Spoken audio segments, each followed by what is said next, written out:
생각의 경계를 넘어서라, 생각의 경계를 넘어서라 라는 제목으로 하나님 말씀 전하겠습니다. 전에 저희 아이들 책 중에 위인집이 하나 있더라고요. 펴서 읽으니까 재밌는 내용이었습니다. 그 위인은 토스카니니라는 지휘자였습니다. 토스카니니.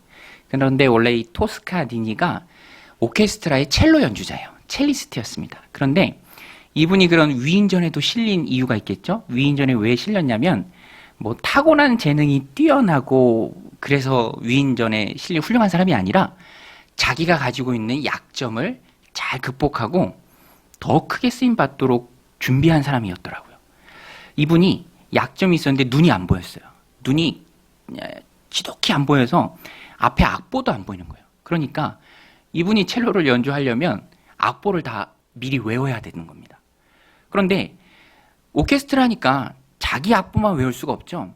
다른 파트의 악기들 악보도 같이 외워야 자기가 어느 타이밍에 들어갈 줄 알죠. 그래서 항상 연주할 때마다 악보를 다 외웠습니다.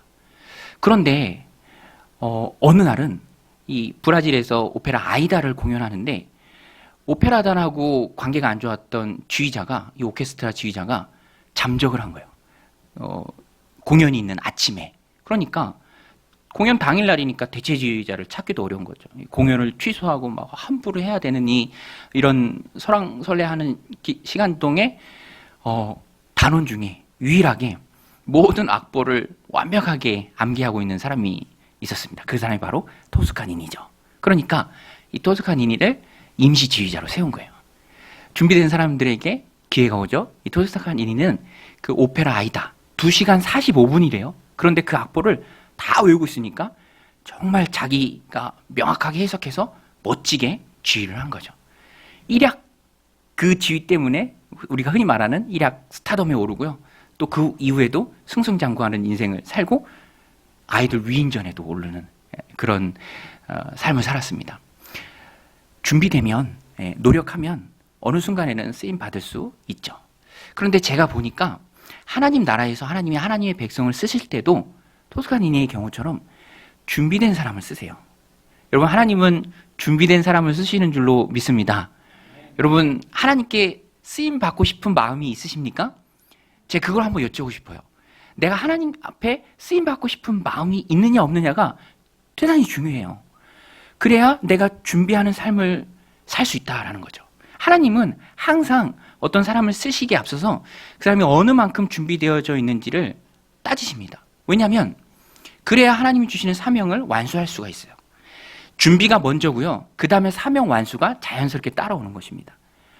어떠한 경우든 마찬가지예요. 그래서 준비가 안 돼 있으면 하나님이 강권적으로 데려다가 준비를 시킨 후에 쓰세요. 모세가 대표적이죠. 40대 혈기왕성할 때 오히려 하나님은 안 쓰시고요. 준비를 시키시죠. 광야에서 40년 평범한 아저씨로 양치는 사람으로. 그리고 왕자의 물이 싹 빠지고 하나님 나는 할 수 없습니다 라는 겸손하며 하나님 의지하는 그 시기가 돼서 하나님이 준비된 모세를 쓰시죠. 이처럼 하나님은 하나님의 일들을 하나님의 계획을 이 땅 가운데 이루어 가실 때 하나님의 사람을 쓰시는데 준비된 사람을 쓰세요. 준비 안 됐으면 데려다 준비시켜서 쓰시고요. 준비된 사람을 데려다가 바로 쓰시기도 하십니다. 오늘 본문에도요. 하나님이 쓰신 두 사람이 나옵니다. 공통점은 이 두 사람 다 준비되었다는 거예요. 베드로와 고넬료입니다. 베드로와 고넬료. 준비된 사람 베드로와 고넬료. 그들은 무엇이 준비되어져 있었는가? 오늘 말씀을 통해서 같이 한번 살펴볼 텐데요. 세 가지로 볼 수 있습니다. 첫 번째는요. 그들은요. 기도로 준비되어 있었습니다. 기도로. 우리 한번 따라서 할게요. 기도가 준비다. 여러분 믿으십니까? 기도가 중요해요. 왜냐하면 기도는 하나님과의 대화고요. 하나님의 뜻을 내가 발견해서 알 수 있는 시간입니다. 우리의 인생을 하나님이 손으로 붙들고 계세요. 여러분 믿으시죠? 그럼 하나님의 손에 붙든 내 인생을 하나님 목적에 맞게 쓰십니다. 이끌어 가세요. 그런데 우리는 몰라요. 그러니까 기도를 통해서 하나님의 음성과 하나님의 뜻과 계획을 우리가 발견해 나가야 한다는 거예요. 그래야 내가 하나님이 가시는 그 길로 나도 보조를 맞춰서 힘있게 나아갈 수 있다는 것입니다. 기도하지 않으면 하나님과의 대화의 시간이 없으면 상호작용의 시간이 없으면 단절돼서 엉뚱한 곳에서 시간을 허비할 수가 있죠. 금방 갈 길을 돌아서 갈 수 있다는 것입니다. 그래서 우리는 깨어서 기도하는 게 중요합니다. 오늘 본문에 보면 베드로도 그렇고요, 고넬료도 그렇고요, 기도하는 사람이었어요. 기도할 때 하나님의 말씀을 듣습니다. 기도하는 순간에 이방인에게로 복음이 흘러가야 하는 그런 놀라운 계획을 베드로와 고넬료가 동시에 깨닫게 돼요. 그러니까 기도해야 돼요. 여러분, 기도하는 사람을 하나님이 쓰시는 줄로 믿습니다. 오늘 고넬료 보세요. 고넬료는요, 이탈리아, 오늘 말씀이 나오잖아요. 로마군 주둔군입니다.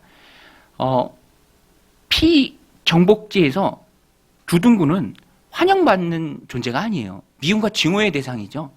우리나라도 일제강점기 때 일본 순사들 얼마나 아이들은 무서워했죠. 야, 순사 온다 그러면 막 울음도 뚝 그칠 정도로. 진짜 순사가, 저도 뭐 그 시절을 살진 않았으니까 들은 얘기인데 칼 차고 다녔다면서요. 그리고 직결 처분권이 있었대요. 죽이진 못하지만 칼 들고 막 사태를 직결 처분할 수 있으니까 얼마나 무서운 존재입니까? 동시에 증오의 대상이죠. 남의 나라 와서 짓밟고. 이게 똑같았습니다. 고넬료도 로마군 백부장이었고 주둔군 신분으로 지금 이스라엘에 있는 거예요. 그런데 고넬료는 달랐어요. 사람들로부터 존경을 받았고 환영을 받았고 인정을 받았습니다. 고넬료가. 왜 그랬느냐? 고넬료는요, 하나님을 경외하는 사람이었고요, 또 자기 돈으로 많은 사람들을 구제하는 사람이었습니다. 마음이 따뜻한 사람이었어요. 그리고 오늘 본문이 얘기하는 무엇보다 중요한 거는 깨어 하나님 앞에 기도하는 사람이었습니다. 하나님을 경외하는 것 좋은 거죠. 그렇지만 그것만 가지고는 부족합니다. 구제하는 것 너무너무 기특한 일이죠. 그러나 그것만 가지고는 내가 영생을 소유할 수 없어요. 그런데 기도하는 시간을 통해서 구원의 길로 고넬료가 한 발짝 다가섭니다. 그러니까 고넬료는 기도하는 사람이었고요, 고넬료에게 기도하는 것은 하나님의 뜻을 알고 구원의 길로 나아가는 너무너무 중요한 것이었다는 것입니다. 우리 사도행전 10장 1절 2절 우리 같이 한번 읽겠습니다. 시작. 가이사라에 고넬료라 하는 사람이 있으니 이달리아 부대라 하는 군대의 백부장이라. 그가 경건하여 온 지방과 더불어 하나님을 경외하며 백성을 많이 구제하고 항상 기도하더니. 하나님께 항상 기도하는 사람이었습니다. 여러분, 기도가 왜 중요하냐면 기도해야 하나님의 음성을 들어요. 하나님과 상호작용이 이루어집니다. 여러분, 우리 백신도 맞고 이제 백신 맞을 분도 계시고 그런데 백신이 얼마나 중요해요. 그런데 백신이 탄생하기까지, 백신이 개발에 성공하기까지 정말로 제약회사 한 곳에 이 특허권이 있는 게 아니라고 하죠.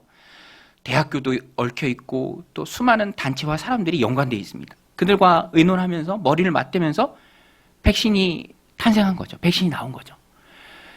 백신도 그러할진데 하나님께서 하나님의 계획을 가지고 뜻을 가지고 세상 역사를 이끌어 가시면서 하나님의 사람들을 사용하실 때 얼마나 그 가운데 상호작용이 많이 일어나야 하겠습니까? 오늘 본문이 그래요. 마치 하나님이 지휘자 같아요. 지휘자. 베드로는 유대인이에요. 뼛속까지 유대인입니다. 예수님의 제자고요. 그런데 고넬료는 정반대의 사람이에요. 로마 군인입니다. 그리고 주둔군으로 지금 이스라엘에 와 있는 사람이에요. 둘이 공통점이 없어요. 공통 분모가 없습니다. 서로 만날 일이 없어요. 그런데 똑같은 목소리를 내고 있는 거예요. 한 분 하나님의 지휘를 기도를 통해서 바라보기 때문이죠. 오늘 세상에 많고 많은 사람들이 있지만, 하나님의 백성들이 있지만 우리가 기도를 통해서 한 분 하나님의 지휘를 바라봐야 합니다. 그래서 다른 목소리를 내지 않고 하나님의 그 이끄심에 보조를 맞춰서 따라갈 수 있고 나를 통해서 하나님의 일들이 이루어지는 것이죠. 고넬료는 기도를 통해서 하나님의 음성을 들었습니다. 베드로도 그래요. 정오 기도 시간, 유대인들의 기도하는 시간이잖아요. 낮 12시. 기도하는 가운데 성령님이 보여주시는 환상을 봅니다. 그러니까 베드로도 기도의 사람, 고넬료도 기도의 사람, 기도를 통해서 한 분 하나님의 지휘를 보고 그 뜻을 서로가 깨달아 알아서 만나게 된다는. 그러니까 하나님 백성에게 있어서 하나님의 뜻을 알아가는 기도가 너무너무 중요하죠. 기도는 그래서 나의 생각을 비우고요. 하나님의 생각으로 나를 가득 채우는 시간입니다. 여러분, 우리의 생각을 버리고 하나님의 생각으로 내 마음을 가득 채우시길 바랍니다. 내 안에 내가 커지는 것이 아니라 하나님의 생각을 가득 채우는 거죠. 우리 교회는 매일 성경으로 새벽마다 큐티를 하는데 지금 잠언 말씀을 살펴보고 있어요. 근데 잠언 말씀이 좋기도 하면서 계속 동일한 말씀들이 계속 나와요. 대표적인 게 교만하지 말고 겸손하라. 게으르지 말고 부지런하라. 그런 말씀들이 계속 나오죠. 무릇 지킬 만한 것보다 내 마음을 잘 지켜라. 말을 조심하라. 생명의 근원이 마음에 있고 또 내가 하는 그 말에 죽고 사는 것이 달렸다. 계속 나오니까 중요한 거고요. 중요하기 때문에 저도 계속 전하면서 그러면서 느끼는 변화가 뭐냐면 하나님의 말씀 그리고 그 말씀을 붙잡고 기도하는 가운데 하나님의 생각이 내 마음에 삶에 차곡차곡 채워진다라는 느낌을 받습니다. 하나님의 마음이 내 마음에 채워지는 거예요. 가득 차는 겁니다. 성령님의 생각들이 나오는 거예요. 우리가 세상을 살아가면서 세상의 가치관, 세상적인 이기적인 욕심에 기인한 생각들, 그런 것들이 세상에 얼마나 많이 있습니까? 그렇지만 우리가 그런 걸 채우는 게 아니라 하나님의 말씀에 기인한 하나님의 생각을 내 마음 가운데 채우는 거죠. 하나님의 말씀을 붙들고 기도하면서 하나님의 생각이 내 안에 가득 차기 시작하는 겁니다. 그러면 어떤 일이 벌어지느냐? 하나님의 마음으로 이 땅을 살아가게 되고요. 세상에 많고 많은 길들 중에 하나님이 부어주시는 지혜로 하나님이 원하시는 바른 길을 선택할 수 있어요. 여러분, 하나님의 생각으로 여러분들 마음이 가득해서 하나님이 원하시는 그 길을 선택하시길 바랍니다. 길이라고 다 옳은 게 아니죠. 하나님 원하시는 길이 있습니다. 돌아가는 게 아니고요. 하나님 내 가운데 내게 가지고 있는 놀라운 계획을 이루는 그런 하나님의 길이 있습니다. 오늘 베드로와 고넬료 보세요. 서로 교집합이 없던 두 사람이 고넬료와 베드로가 만난다니까요. 서로 만나요. 고넬료 집에 베드로가 찾아갑니다. 이게 놀라운 일이거든요. 근데 이 중심에 하나님께 맡기는 기도의 생활이 있었다는 거예요. 하나님의 생각으로 자신을 채우는 기도의 삶이 있었다는 것입니다. 만나라. 고넬료에게 먼저 천사가 말합니다. 오늘 말씀 4절, 6절인데요. 우리 같이 읽겠습니다. 고넬료가 주목하여 보고 두려워 이르되 내 기도와 구제가 하나님 앞에 상달되어 기억하신 바 되었으니 내가 지금 사람들을 요바에 보내어 베드로라 하는 시몬을 청하라. 그는 무두장이 시몬의 집에 유숙하니 그 집여는 해변에 있다 하더라. 거의 뭐 어디에 있는지 다 말씀해 줍니다. 다. 거의 뭐 내비게이션과 같아요. 내비게이션과 같이. 이게 인간적으로는 있을 수 없는 일인데 기도하는 가운데 천사가 말씀해 준 거예요. 기도하는 가운데 베드로에게도 성령님이 말씀해 주십니다. 베드로에게도요. 거의 실시간이에요. 어디쯤 왔고 문 앞에 도착했을 그때 기도하는 가운데 성령님께서 그에게 말씀해 주시죠. 19절 20절 같이 읽겠습니다. 베드로가 그 환상에 대하여 생각할 때에 성령께서 그에게 말씀하시되 두 사람이 너를 찾으니 일어나 내려가 의심하지 말고 함께 가라. 내가 그들을 보내었느니라 하시니. 거의 실시간으로 성령님께서 말씀해 주시죠. 그래서 베드로는 의심 없이 따라갑니다. 기도로 준비된 두 사람을 통해서 하나님께서 영적으로 일하셨습니다. 여러분, 오늘 우리도 하나님께 쓰임 받고자 한다면 오늘 우리도 하나님 앞에 엎드려야 합니다. 기도의 사람이 되어야 합니다. 기도는요, 강력한 힘을 우리에게 전해줍니다. 여러분, 우리는 영적인 사람입니다. 여러분 믿으십니까? 성령의 사람이에요. 기도가 호흡입니다. 기도를 통해서 매일같이 하나님 앞에 나아가고 하나님의 생각으로 나를 가득 채우고 하나님 원하시는 바른 길을 선택하면서 돌아가지 않고 하나님께 손에 온전히 붙들려서 쓰임 받는 거죠. 예수님께서도요, 귀신을 쫓아내지 못하던 제자들이 예수님 귀신 쫓아내니까 와서 묻습니다. 어떻게 하신 것입니까? 예수님께서 마가복음 9장 29절에서 말씀하시죠. 우리 같이 읽겠습니다. 이르시되 기도 외에 다른 것으로는 이런 종류가 나갈 수 없느니라 하시니라. 여러분, 세상을 살아가다 보면은 기도 외에는 안 되는 일들이 있어요. 내 힘 가지고는 돌파할 수 없는 일들이 많이 있습니다. 그래서 기도해야 하고요. 그래서 하나님 앞에 엎드려야 합니다. 기도 외에는 안 되는 일들이 많이 있다라는 것입니다. 그래서 예수님께서는 제자들에게 시험에 들지 않도록 깨어 기도하라라고 했습니다. 세상을 호령하는 하나님 백성의 힘이 무엇입니까? 그것이 기도입니다. 기도는요, 하늘의 권능을 오늘 내가 살아가고 있는 이 땅 가운데 펼치는 힘이에요. 힘. 저는 말씀을 준비하면서 엘리야가 생각났습니다. 엘리야, 기도의 사람 엘리야. 그가 기도했을 때 3년 6개월 땅에 비가 오지 않았어요. 또 기도했을 때 3년 6개월 지속되던 가뭄이 끝났습니다. 우리 야고보서 5장 17절 엘리야에 대한 말씀인데요. 같이 읽겠습니다. 엘리야는 우리와 성정이 같은 사람이로되 그가 비가 오지 않기를 간절히 기도한즉 3년 6개월 동안 땅에 비가 오지 아니하고 다시 기도하니 하늘이 비를 주고 땅이 열매를 맺었느니라. 네. 엘리야는 우리와 성정이 같다. 똑같은 사람이라는 거예요. 엘리야도 했고요. 오늘 우리도 할 수 있다는 것입니다.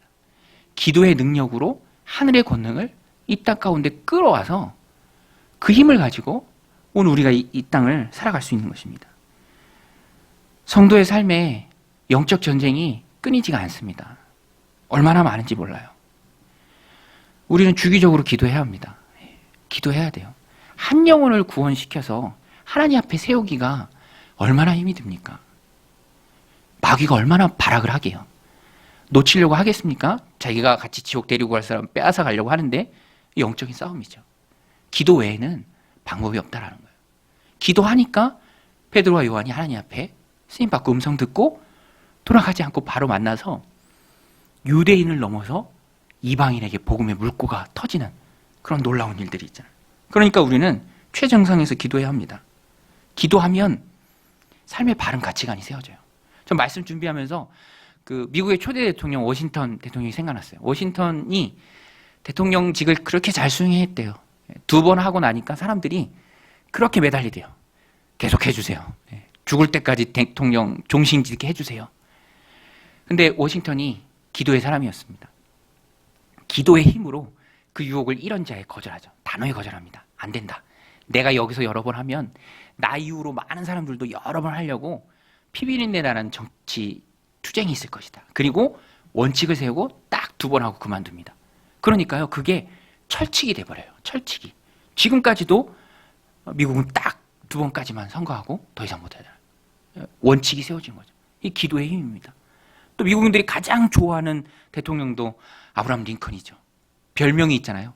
백악관을 기도실로 만든 대통령. 정말로 실제로 집무실 옆에 발전소라는 이름 붙인 기도실이 있었습니다. 거기서 기도하는 거죠. 기도의 능력, 나라를 이끄는 힘, 기도의 능력입니다. 그가 어느 책에서 고백해요. 나는 확신이 있는데 내 힘 가지고는 미국을 이끌 수 없다는 확신이 있다. 그래서 나는 오늘도 엎드리고 기도한다. 오늘 우리도 얼마나 기도해야겠습니까? 그런데 여러분, 기도가요, 해보신 분들은 알겠지만 절대로 쉬운 게 아닙니다. 노동이에요, 노동. 노동 중에도 상노동입니다. 제가 오늘 책에 보니까 그런 고백이 있어요. 교회 일 주어지면 충성을 다해서 내가 열심히 할 수 있다. 뭐 부흥의 준비, 수련의 준비, 밤을 새면서 책자 다 만들 수 있다. 심지어는 저 같은 목회자도 설교 준비 10시간이고 20시간이고 할 수 있습니다. 그런데 기도가 주어진다. 그러면 힘든 거예요. 왜냐하면 기도가 노동이기 때문에 그렇죠. 그러나 내 힘으로 하는 게 아니라 하나님이 힘 주시면 우리가 기도로 승리할 줄로 믿습니다. 오늘을 맡고 있는 모든 영적인 문제들 다 기도로 돌파할 줄로 믿습니다. 기도를 통해서 하나님의 뜻을 깨닫고요. 기도를 통해서 하나님께 굳건히 붙들림 받아서 쓰임받을 수 있다는 거예요. 그래서 우리는 어디에 있든지 하나님 앞에 무릎 꿇고 기도해야 합니다. 하나님 내 힘으로 할 수 없습니다. 하나님의 능력과 권능을 내 삶 가운데 기도를 통해서 부어주옵소서. 오늘 이 말씀을 마음에 새기고 기도로 깨어있고 기도로 준비되어 하나님이 행하시는 큰 일에 쓰임받는 저와 여러분들이 다 되시길 바랍니다. 오늘 두 번째로 베드로와 고넬료가 준비했던 것은, 준비가 돼 있었던 것은 생각의 경계를 뛰어넘었어요. 생각의 경계를. 오늘 말씀 제목이죠. 생각의 경계를 뛰어넘는 것. 편견을 부숴버리는 것. 고정관념을 넘어서는 것. 그것이 너무너무 필요합니다. 왜냐하면 고정관념 때문에 하나님의 일들이 막혀요. 고정관념 때문에. 그런데 베드로는 그것을 일단 다 하나님께 맡겼습니다. 부담은 있지만 이방인 집으로 부르는 사람들의 부름을 거절하지는 않았어요. 그리고 따라갔습니다. 맡기고 따라갔어요. 오늘 베드로의 고백에 잘 나와 있죠? 28절, 29절 같이 읽겠습니다. 이르되 유대인으로서 이방인과 교제하며 가까이 하는 것이 율법인 줄은 너희도 알거니와 하나님께서 내게 지시하사 아무도 속되다 하거나 깨끗하지 않다 하지 말라 하시기로 부름을 사양하지 아니하고 왔노라. 묻노니 무슨 일로 나를 불렀느냐. 이게 딱 베드로의 마음이었습니다. 위법인 줄 안다.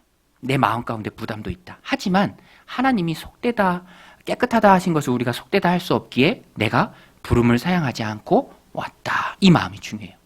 이게 아무것도 아닌 것 같아도요, 소문이 다 나잖아요. 야, 베드로가 이방인 집에 들어가서 먹고 마셨대.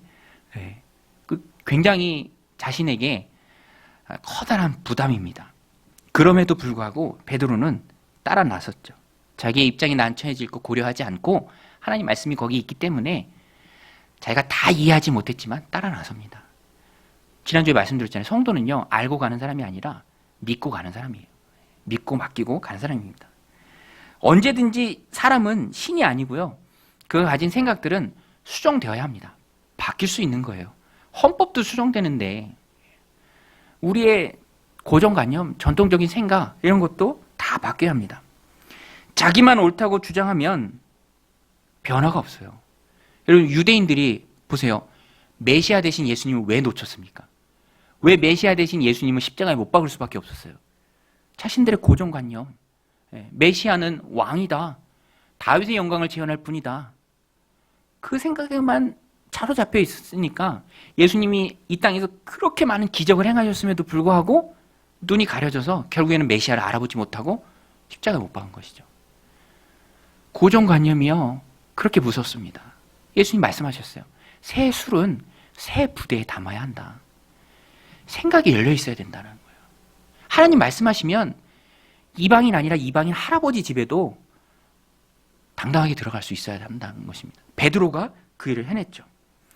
여러분, 사실 하나님께서 이스라엘 백성을 선택하시면서 아브라함을 선택하실 때부터 목적은 아브라함 개인에게 있는 게 아니었어요. 아브라함 후손인 이스라엘 백성만 잘 되라고 그들을 선택하신 게 아닙니다.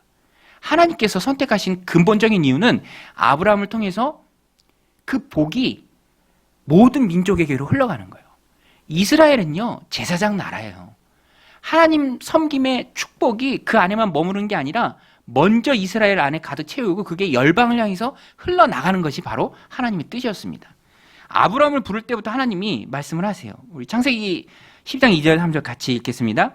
내가 너로 큰 민족을 이루고 내게 복을 주어 내 이름을 창대하게 하리니 너는 복이 될지라. 너를 축복하는 자에게는 내가 복을 내리고 너를 저주하는 자에게는 내가 저주하리니 땅의 모든 족속이 너로 말미암아 복을 얻을 것이라 하신지라. 예. 땅의 모든 족속이, 제가 빨간 글 썼잖아요. 아브라함을 선택하신 하나님의 이유는 아브라함 개인에게 있는 게 아닙니다. 아브라함을 통해서 복이 땅의 모든 족속에게로 흘러가는 것에 있는 것입니다. 그러니까 유대인만 선민이다, 이방인은 아무것도 아니다, 그런 생각은 너무너무 잘못된 거예요. 그 생각의 고정관념을 깨고 나와야 합니다.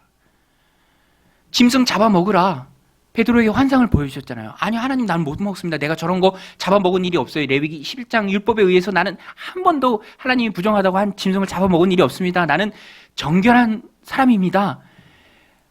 그거 폐기됐다라는 거예요. 없어졌다라는 것입니다. 음식법은 없어졌죠. 그래서 나아가야 한다는 거예요. 구약시대에는 먹고 안 먹고에 따라서, 어떤 짐승을 잡아먹고 안 먹고에 따라서 정결한가 부정한가가 정해졌죠. 그런데 예수님이 오신 후에는, 율법의 완성이신 예수님이 오신 후에는 그런 음식법은 다 폐기됐습니다. 음식법에 뭐 돼지고기 먹지 말라 그랬는데 돼지고기 뭐 없어서 못 먹지 잘 먹잖아요. 저도 순댓국 같은 거 너무너무 좋아하거든요. 예수 그리스도가 내 안에 있기 때문에 우리는 그런 부분에 있어서 자유가 된 거죠. 자유가 되었습니다. 얽매이지 않죠. 그래서 베드로에게도 특별히 이 환상을 꼬집어서 빨리 빠져나오라 3번이나 보여주세요. 3번이나. 잡아먹으라. 못 먹습니다. 하나님께서 깨끗하다는 것을 네가 속되다 하면 안 된다. 이와 같은 일이 3번이 있어요. 오늘 말씀 12절에서 16절 제가 읽어드리겠습니다. 그 안에는 땅에 있는 각종 4발 가진 짐승과 기는 것과 공중에 나는 것들이 있더라. 또 소리가 있으되 베드로야 일어나 잡아먹으라 하거늘 베드로가 이르되 주여 그럴 수 없나이다. 속되고 깨끗하지 아니한 것을 내가 결코 먹지 아니하였나이다. 근데 또 2번째 소리가 있으되 하나님께서 깨끗하게 하신 것을 내가 속되다 하지 말라 하더라. 이런 일이 3번 있은 후 그 그릇이 하늘로 올려져 가니라. 이 주님의 말씀이에요. 새 술은 새 부대에 담아야 한다. 그러니까 베드로도 하나님이 배려하신 거죠. 성령님께서. 얼마나 거기 안에 뿌리 깊은 그런 마음이 있겠어요. 얼마나 전통이 얼마나 쪄들어 있겠습니까, 베드로가. 그러니까 3번씩이나 보여준 거예요. 베드로를 통해서 퍼져나가도록 고정관념과 편견을 깨도록. 그래서 오늘 우리도요, 하나님의 일을 하고자 한다면, 여러분 제가 처음에 확인드렸던 이유가 그거예요. 여러분들 하나님께 쓰임 받기를 원하시죠? 그러면요, 우리도 하나님의 말씀 앞에 전통과 생각과 고정관념, 그런 모든 일체 인간적인 것들, 시대적인 상황적인 것들을 바꿀 수 있어야 돼요. 내려놓을 수 있어야 합니다. 그래야 하나님 앞에 쓰임 받아요. 이거 아니면 안 됩니다라고 계속 고집 부리면 그거는 어떤 면에서 보면은 막히는 거예요, 길이. 베드로가 안 됩니다. 계속 그렇게 했으면 어떻게 복음이 고넬료의 집을 통해서 둑이 그냥 아예 터져버린 거거든요. 베드로가 고넬료의 집에 들어간 것은. 그래서 오늘 우리도 이 말씀을 우리들 삶 가운데 적용하고자 한다면 계속해서 내 생각을 바꾸는 게 있어야 돼요. 계속해서. 하나님 말씀이 변하지 않는 것이고요. 생각은 그때그때 얼마든지 변할 수 있는 거예요. 본질은 변하지 않지만 방법은 변하는 거죠. 오늘 우리 교회가 모토로 삼고 또 열심히 복음 전하는 도구로 삼으려고 하는 것이 바로 성경적인 교회의 회복이에요. 우리 강동경영교회는 성경적인 교회가 되기를 소원합니다. 그러면 성경적인 교회가 어떤 교회인가? 많은 분들이 연구하고 책에도 참 많이 나왔어요. 성경적인 교회, 교회가요, 신약교회는요, 각 가정의 교회들이 있었어요. 각 가정에. 오늘 말씀 대표적인 것 4개를 제가 골라왔는데 한번 제가 읽어드리겠습니다. 로마서 16장 5절인데요. 저의 집에라고 되어 있는데 여기서 말하는 저는 브리스길라와 아굴라예요. 로마서 16장 5절에 보면 또 저의 집에 있는 교회에도 문안하라. 내가 사랑하는 에베네도에게 문안하라. 그는 아시아에서 그리스도께 처음 맺은 열매니라. 또 고린도 전서 16장 19절에 보면 베드로의 문안 인사에 이런 말들이 많이 등장합니다. 아시아의 교회들이 너희에게 문안하고 아굴라와 브리스가와 그의 집에 있는 교회가 주 안에서 너희에게 간절히 문안하고, 또 라오디게아에 있는 형제들과 눈바와 그 여자의 집에 있는 교회에 문안하고. 골로새 4장 15절 말씀이고요. 하나만 더 살펴보면 빌레몬서 1장 2절에도 보면 자매 아비아와 우리와 함께 병사된 아키뽀와 내 집에 있는 교회에 편지하노니. 여러분, 신약교회에는 교회가 어디 있었죠?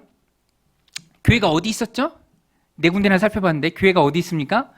집에 있죠. 집에 있어요. 그래서 교회는 건물이 아니에요. 여기 고덕 센트럴 아이파크 상가 안에 있는 이곳이 교회라고만 말할 수 없습니다. 물론 건물적 의미의 교회로 우리가 사용할 수 있죠. 그러나 성경이 말하는 교회는요, 믿음의 공동체예요. 믿는 자들의 모임입니다. 그리고 그 믿는 자들의 모임이 믿기 쉽고 또 믿음으로 들어오기 쉽게 어떤 건물을 사서 그 안에서 다 같이 모였던 게 아니라 각 가정에서 흩어져 있습니다. 그리고 그 집에 있는 교회다라고 하면서 평신도 지도자 이름을 다 불러요. 브리스길라와 아굴라, 아키뽀 다 평신도 지도자들입니다. 그래서 평신도 지도자들이 목회를 했어요. 각자의 집에서. 그리고 중요한 일이 있을 때 연합해서 같이 모였습니다. 오늘 우리가 이렇게 주일날 모이는 것처럼 연합해서. 우리 교회도 이제 3개의 목장이 있는데 그게 바로 교회예요. 그리고 그 목장에서 목자님들이 이렇게 영혼들을, 목원들을 섬기는 겁니다. 그러니까 이 개념을 우리도 가져야 돼요. 건물이 교회가 아니라 사람들 믿음의 공동체가 교회다. 그리고 평신도들을 통해서 하나님께서 영혼들을 돌보신다. 목사만 목회를 하는 게 아니다. 그런 것들도 우리가 가져야 될 필요가 있습니다. 여러분, 평신도들이요, 맡겨지면 잘합니다. 할렐루야. 잘해요. 얼마나 잘하는지 모릅니다. 그리고 일할 수 있기 때문에 재미가 있어요. 돌아볼 영혼이 있고 헌신될 대상이 있고 위에서 기도해 줄 사람들이 있고요. 재밌죠. 좋습니다. 그런데 이런 생각들이 오늘 본문에 보면 베드로도 이것들을 다 튼 거예요. 물꼬를 텄습니다. 그래서 제가 볼 때는요, 영적인 신대륙이에요. 고넬료의 집은. 그 곳을 이제 베드로가 밟은 거죠. 유대인들만 자기들끼리만 좋다 우리만 선민이다 우리만 하나님 자녀들이다. 그게 무슨 의미입니까? 세계 열방 가운데로 나가야죠. 그게 하나님의 뜻인데. 그 시작은 고정관념을 깨는 것부터 시작되었습니다. 오늘 우리는 복음을 들고 어디든 나아갈 수 있어야 합니다. 사랑하는 성도 여러분, 오늘 이 말씀을 마음에 새기고 복음이 필요한 곳은 어디든 거침없이 나아가는 믿음의 백성들, 여러분들이 다 되시기를 주님의 이름으로 축원드립니다. 또 마지막으로 성도가 준비해야 할 것은 마음의 자세입니다. 하나님이 이루실 일에 대해서 기대하는 거예요. 여러분, 하나님이 이루실 일에 대해서 기대하십니까?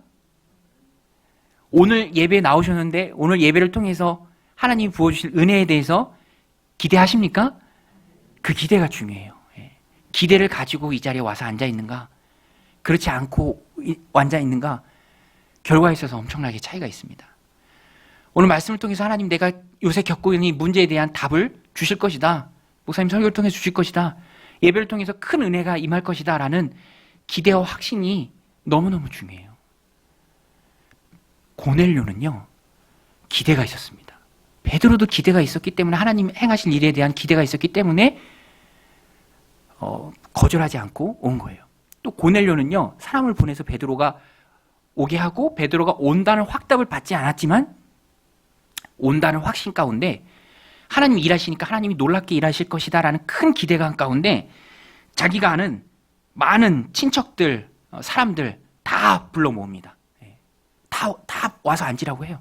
그리고 그들이 정말로 눈 반짝반짝 뜨고 귀를 쫑긋 열고 정말 기대감 120%로 하나님 어떤 말씀을 주실지, 어떻게 놀랍게 역사하실지 그 기대감이 충만해서 고넬료의 집에 다 앉아 있는 거예요. 정말 축복된 상황이죠. 마음이 옥토처럼, 그러니까 무슨 얘기를 해도 변화될 그런 마음의 상태가 다 돼 있었습니다. 오늘 말씀 24절과 33절에 나오는데 우리 같이 읽어보겠습니다. 이튿날 가이사랴에 들어가니 고넬료가 그의 친척과 가까운 친구들을 모아 기다리더니, 또 33절에도 보면 내가 곧 당신에게 사람을 보내었는데 오셨으니 잘하였나이다.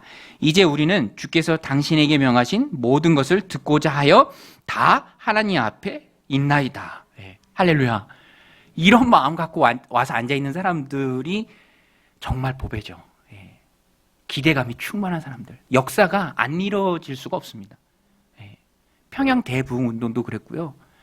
성령의 놀라운 권능은 기대감이 충만한 그곳에 임했어요. 여러분, 반대의 경우도 있는데 기대감 제로인 곳. 강사들이요, 제일로 힘들어하는 강의가 예비군 민방위 강의예요. 민방위. 저도 여기 강동구에 와서 강동구청 4번 정도 가서 민방위 훈련 4시간 받았는데 기대감 그냥 제로. 빨리 끝나고 가기를 원하는 사람 다. 그러면 강사들이 너무너무 힘들어하죠. 그런데 이 사람들은 안 그랬어요. 하나님이 행하실 그 일에 대해서 고넬료부터 또 모여있는 모든 사람들이 의심함 없이 그 기대감이 충만했습니다. 예배 생활도 기대가 중요합니다. 하나님께서 말씀을 통해서 해결을 주실 것이다. 상한 내 심령 가운데 큰 위로를 부어주실 것이다. 하나님 만나 주실 것이다. 이런 기대를 가지고 나오는 게 너무너무 중요하죠. 예수님께서도 공생의 기간에 수많은 기적을 일으키셨지만 예수님 태어나신 자라신 고향 나사렛에서는 예수님 다 아니까 사람들이 기대감이 없는 거예요. 기대감이 없습니다.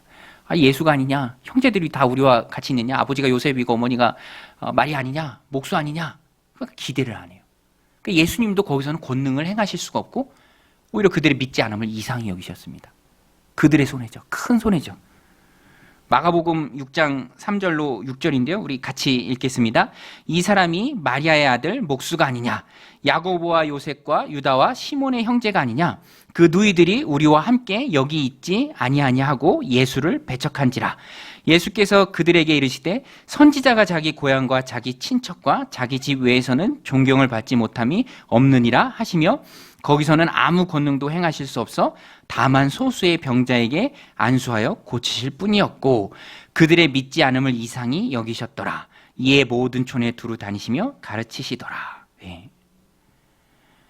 아무 권능도 행하실 수 없어 다만 소수의 병자에게 안수하여 고치실 뿐이었고 믿지 않기에 예수님 행하실 일에 대한 기대가 전무하기에 하나님의 아들이신 예수님조차도 역사를 일으키실 수가 없었습니다. 기대하지 않는 게 얼마나 큰 폐해인지 우리 성도들은, 우리 믿음의 백성들은 잘 알아야 합니다. 그래서요, 마음가짐이 중요해요. 믿어야 합니다. 믿음은요, 바라는 것들의 실상이고 바라지 못하는 중에 바라는 게 바로, 그래서 믿음이죠. 일이 이루어지지 않을 것 같고 않을 것 같은 가능성이 너무 많지만 그래도 믿는 거죠. 그래도 기대하는 것입니다. 하나님의 약속을 붙드는 거예요. 그래서 그게 역사하는 믿음이죠. 역사하는 믿음입니다. 되겠냐? 그게 되겠냐? 그런 불신이 팽배한 분위기에서는 역사가 이루어지지 않는다라는 것입니다. 여러분, 출애굽한 이스라엘 백성들 보세요. 하나님이 출애굽 시키셨잖아요. 10가지 재앙 통해서 홍해를 가르고 반석에서 물이 나게 하고 만나와 메추라기로 먹이시고 또 불기둥 구름기둥으로 여기까지 인도해 주셨는데 가데스 바네아 정탐꾼 보냈던 곳이잖아요. 거기가 바로 가나안 밑에입니다. 조금만 올라가면 돼요. 거기서 믿음 더 좋아지라고 정탐꾼 보냈는데 그들이 하는 말 듣고 기대감이 그냥 싹 사라졌죠. 그들이 뭐라고 합니까? 우리는 메뚜기다. 메뚜기다고 합니다. 메뚜기다. 그래서 하나님이 내 귀에 들린 대로 너희들에게 해야겠다라고 말씀해 주셨어요. 그래서 다시 광야로 들어갑니다. 그리고 1세대들은 다 광야에서 죽죠. 여호수아와 갈렙만 빼고. 그러니까 하나님 행하실 일에 대해서 공동체 안에서 기대하고 확신하며 믿고 오늘 고넬료가 보여줬던 것처럼 하나님이 이루실 역사가 이루어지지 않았지만 많은 사람들을 불러 모으고 그런 환경 가운데 하나님께서 놀랍게 역사하십니다. 그래서 성도는 어떠한 상황 속에서도 기대를 놓치면 안 됩니다. 어떠한 상황 가운데서도 하나님 행하실 일에 대한 확신을 놓으면 안 됩니다. 시편 3편에서 6절에서 다윗은 고백합니다. 천만인이 나를 애워 진친다 하여도 나는 두려워하지 아니하리다. 여러분, 우리가 어떤 상황에 있을지라도 하나님이 행하실 놀라운 일에 대한 기대를 놓지 마시기 바랍니다. 항상 확신하며 나아가시기 바랍니다. 그게 바로 우리의 모습이죠. 저희 말씀 준비하면서 어렸을 때 주일학교 선생님한테 들었던 예화가 생각나더라고요. 유명하게 회자되던 이야기라 한 번씩은 다 들어보셨을 거예요. 어느 마을에 비가 아주 오래 안 왔대요. 그래서 감사하게도 그 마을에 교인들이 많았습니다. 우리 믿는 자들이 먼저 비를 달라고 하나님께 기도하자. 예배당 앞에서 모여서 시간 정해놓고 올라가려고 하는데 다 모였는데 어떤 꼬마 아이가 우산 들고 왔대요. 우산. 우산.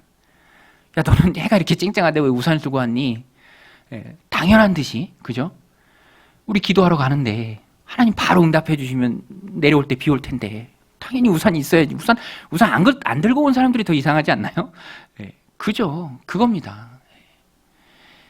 살아있는 믿음, 기대하는 믿음, 믿음과 삶이 분리되지 않는 하나님 행하실 놀라운 일에 대한 기대와 확신, 그 마음이 오늘 우리들 가운데 있어야 한다라는 것입니다. 절망적인 상황과 어려운 상황 속에서도 하나님이 행하실 일들에 대한 기대를 놓치지 말아야 돼요. 그래서 말을 조심해야 돼요. 마음가짐을 조심해야 합니다. 항상 하나님이 하시면 된다. 할렐루야. 하나님이 하시면 될 줄로 믿습니다. 우린 그런 믿음의 고백들을 계속해야 돼요. 말이 얼마나 힘이 있는데요. 행복해서 행복하다고 고백하기도 하지만 행복하다라고 계속 고백하면서 행복해지기도 해요. 항상 이런 상관관계가 있습니다. 그래서 우리는 신앙생활은 다른 게 아니에요. 하나님이 행하실 일들에 대한 기대감을 가지고 확신을 가지고 하루하루 살아가는 것입니다. 고백하면서 기도하면서 절망과 좌절과 있는 상황 속에서도 오늘 강동정교회에서 신앙생활 하시는 여러분 모두는 그런 하나님이 행하신 놀라운 일들을 기대하면서 나아갈 때 하나님의 손에 온전히 붙들린 바 되어서 크게 쓰임받는 저와 여러분들이 다 되시기를 주님의 이름으로 간절히 축원드립니다.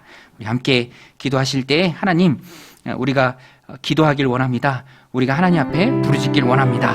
하나님 능력을 허락하여 주시옵소서. 또 생각의 한계, 고정관념 다 뛰어넘길 원합니다. 하나님 나의 생각으로 하나님의 일을 막지 않게 하여 주옵소서. 기대하게 하여 주옵소서.